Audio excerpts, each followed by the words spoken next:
Que é, família daqui fala o J Privado. Atenção, eu, J Privado, bom, ex-diretor-geral dos Serviços Secretos, atira-se contra o presidente da República. Tudo isso e muito mais você acompanha aqui agora no canal MSV, a TV que chega até você, a TV que não bajula você, maniga. Sim, família, André de Oliveira, João Sango, mano, o que organizou aquele evento aí, onde o doutor, né, cuspiu barras contra o presidente Kim Jong-un. Ele também não ficou de fora, tirou barras. Eu vou tornar público esse vídeo hoje aqui no nosso canal. Sim, família.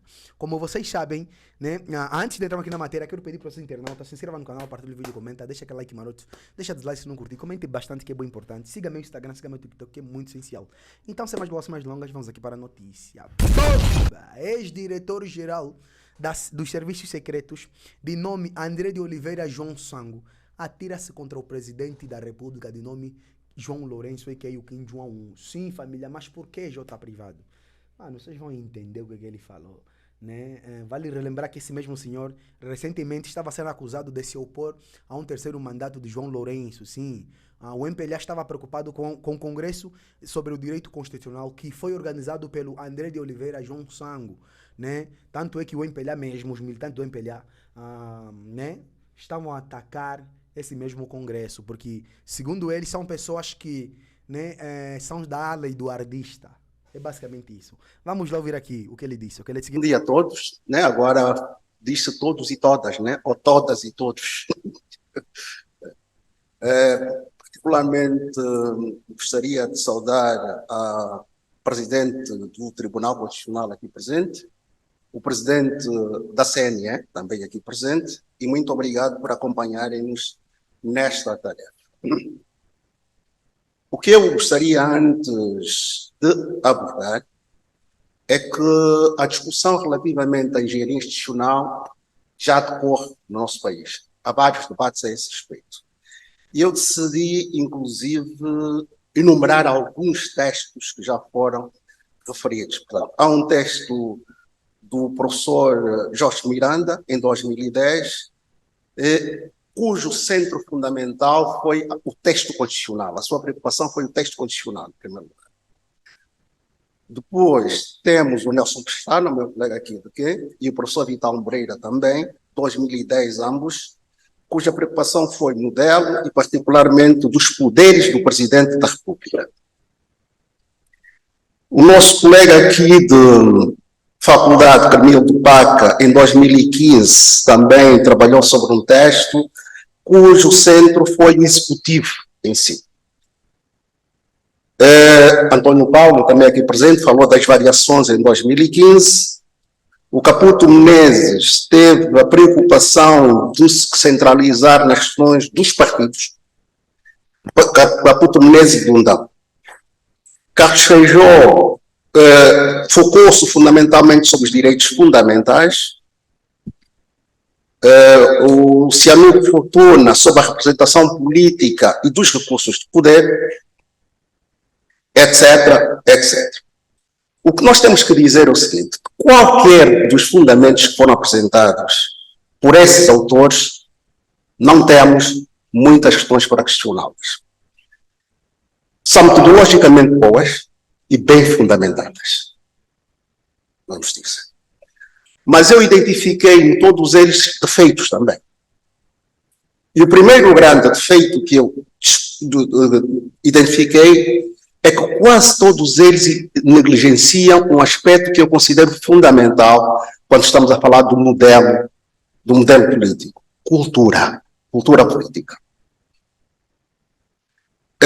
O segundo aspecto que eu acho que também foi, de certo modo, achei como defeito, é que se sobrevalorizou em demasia a figura do Presidente da República. E esqueceram-se, em certa medida, da relação que se estabelece com outros poderes e as limitações num quadro mais amplo. E é exatamente, o meu foco é exatamente isto.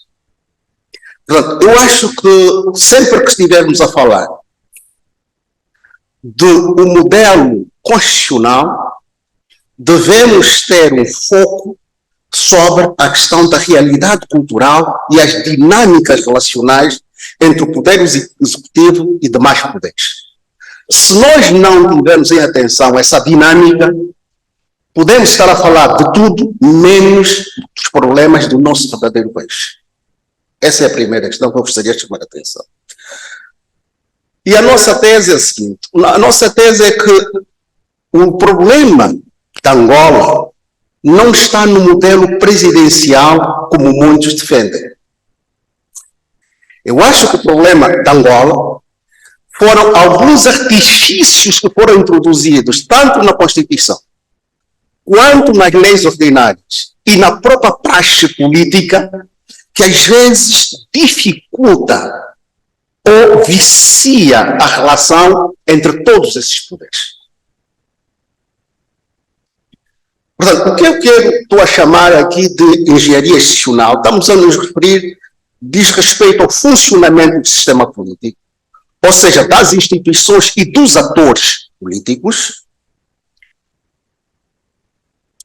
Eu usaria preferencialmente o conceito de Giovanni Sartori, para melhor, que considera que as constituições se assemelham a máquinas, isto é, a mecanismos que devem trabalhar e produzir alguma coisa. O problema é que temos de entender que as coisas não estão limitadas só às instituições consagradas constitucionalmente. Inclui uma variedade de estruturas e atores, tais como sistemas partidários, devemos pensar neles, sistemas eleitorais, leis ordinárias, outros instrumentos que moldam o comportamento dos atores políticos.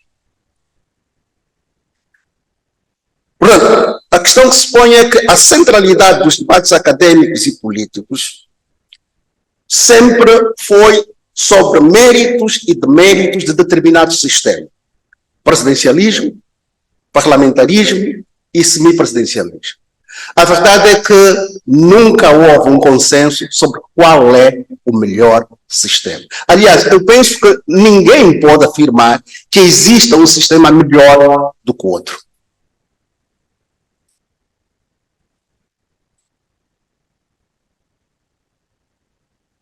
O que nós estamos a querer dizer é que o sistema de governo diz respeito aos diferentes órgãos que compõem o poder executivo, legislativo e respectiva legitimidade e as interações que se estabelecem entre si.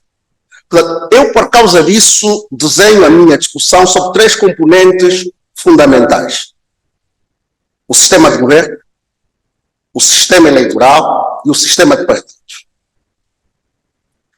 Agora, qualquer análise que a gente, ou discussão que podemos ter ou fazer, temos de ter também atenção a três elementos que são essenciais para qualquer país e qualquer sistema.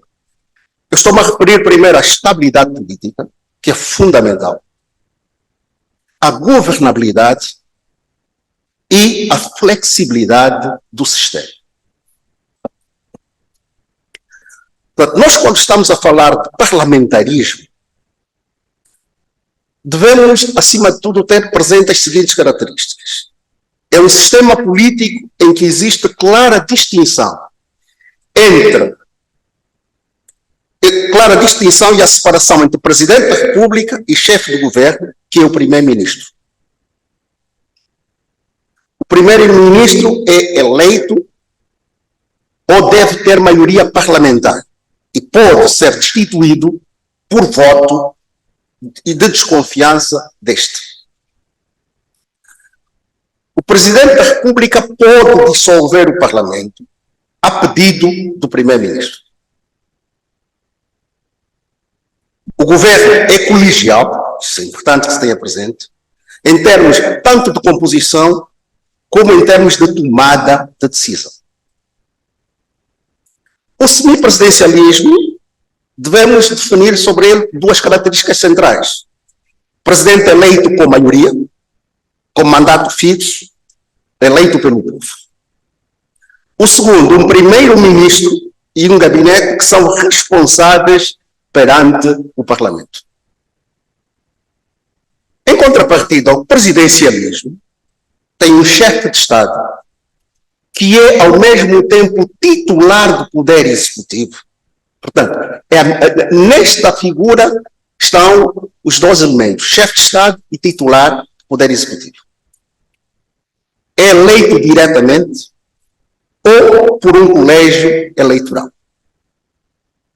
O Presidente da República tem mandato fixo e não pode ser destituído pelo Parlamento, salvo em situações excepcionais. A nossa Constituição também prevê isso. O Presidente da República não pode dissolver o Parlamento. Os ministros são apenas conselheiros do Presidente da República. Porque, verdadeiramente, o Presidente da República é o titular do Poder Executivo e ele pode tomar as decisões ouvindo ou não os seus conselheiros. Ele é responsável sobre as decisões políticas de governação. Em suma, o que nós podemos dizer, e eu vou usar aqui um estudioso muito interessante, que é o Stepan, que resume o presidencialismo como um sistema de independência mútua. Quer dizer, o poder legislativo tem um mandato fixo e próprio, e o poder executivo tem seu mandato fixo e próprio.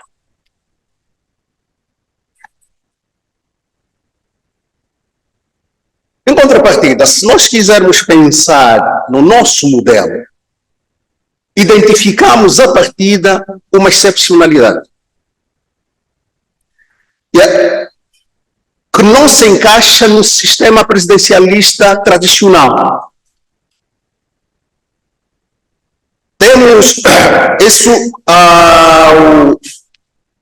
onde a eleição presidencial e parlamentar se fundem em uma lista única. Ao contrário do que o Feijó chamou a isso presidencialismo parlamentar. Essa expressão que foi aqui mais vincada.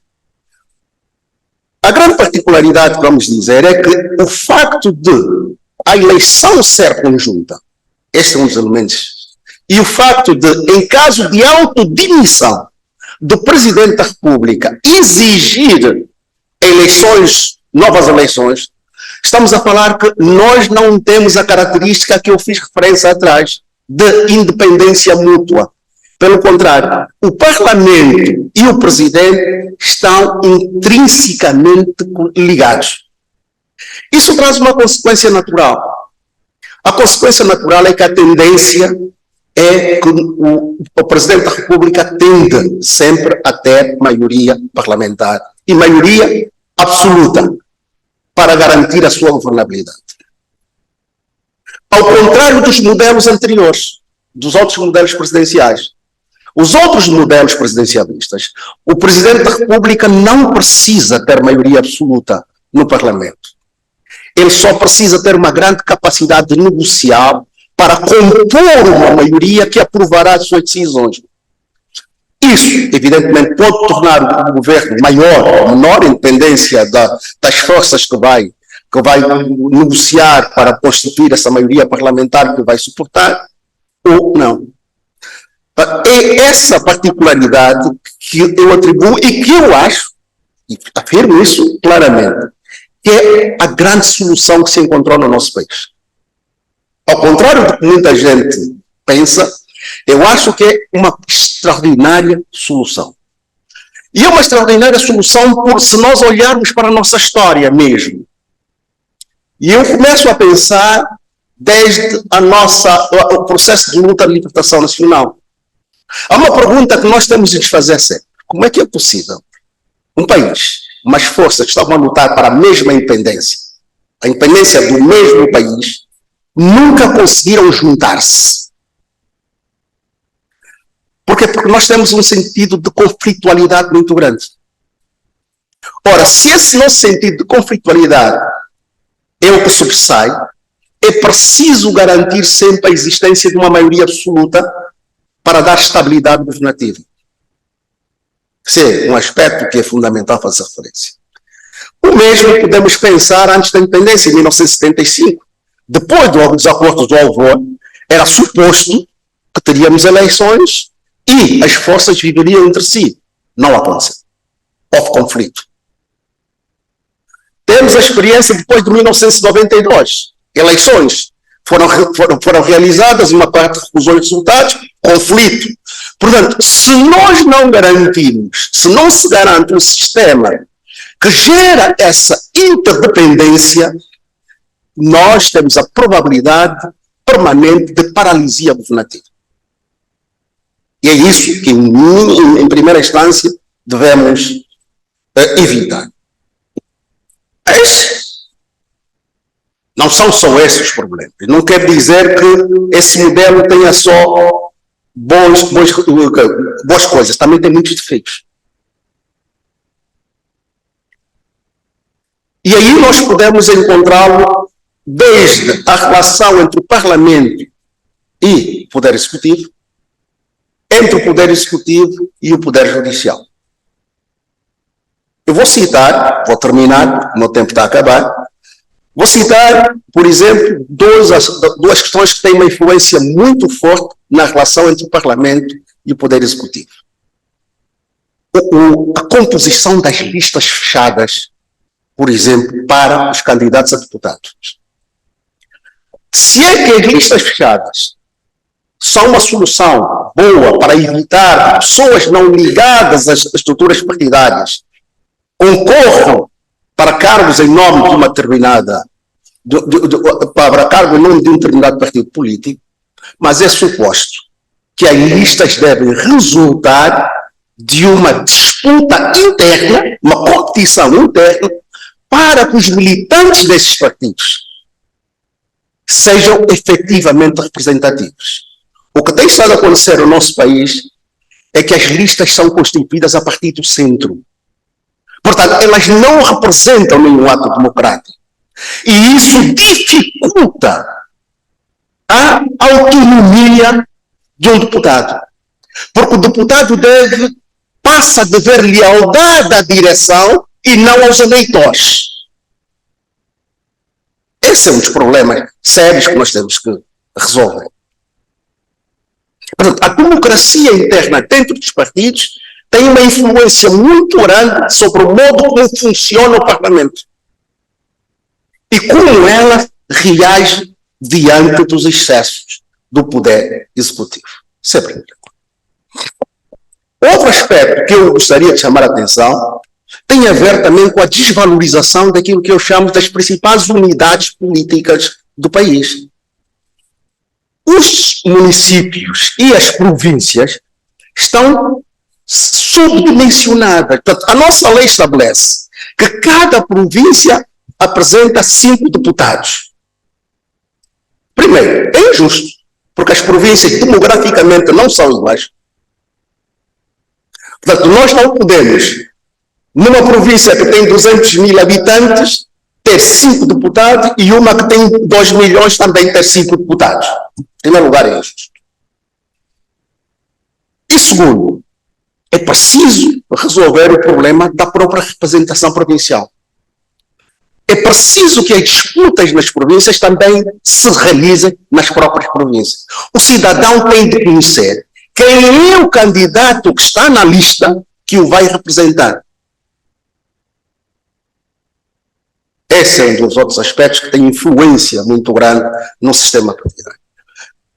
Passando para a questão da relação com o judiciário. Vou citar 2 grandes exemplos. O modo como se designa o presidente do Tribunal Supremo e o Procurador-Geral da República. É que nós adotamos um critério que conflita entre si. O nosso critério é o seguinte: 2/3 dos juízes conselheiros elegem 3 candidatos. E depois o Presidente da República, entre os 3, escolhe um. Quando nós estamos a falar da eleição, a ideia da eleição, estamos a introduzir a ideia de mérito, o Presidente da República devia eleger quem ganhou. Devia nomear quem ganhou. Essa elasticidade que nós deixamos me parece que fere o princípio democrático que aparentemente quisemos introduzir. Segundo, é que a própria lei estabelece que o Presidente da República nomeia o Presidente e o Vice-Presidente do Tribunal. Estamos a falar numa nomeação simultânea. O que é que nós temos estado a assistir? É que o Presidente e o Vice-Presidente não estão a ser simultaneamente nomeados. Portanto, os mandatos não coincidem quando deveria ser. Quando deveria ser. E, finalmente, para terminar, quero fazer aqui no Tribunal também o problema da autonomia de gestão, que é muito sério. Os órgãos de justiça, os órgãos judiciais, têm e devem ter autonomia de gestão. O seu orçamento é aprovado, tem que ser dado para serem eles a agir. Não podemos estar a trabalhar com os órgãos de justiça como se você tomar decisões boas que me agrada, eu dou-te. Se você tomar decisões que me desagrada, eu tiro. O que afeta a estabilidade e a própria autonomia do sistema de justiça. E são todos esses artifícios que foram colocados que me parece que prejudicam o nosso modelo democrático. É tudo que tenho a dizer. Muito obrigado por enquanto.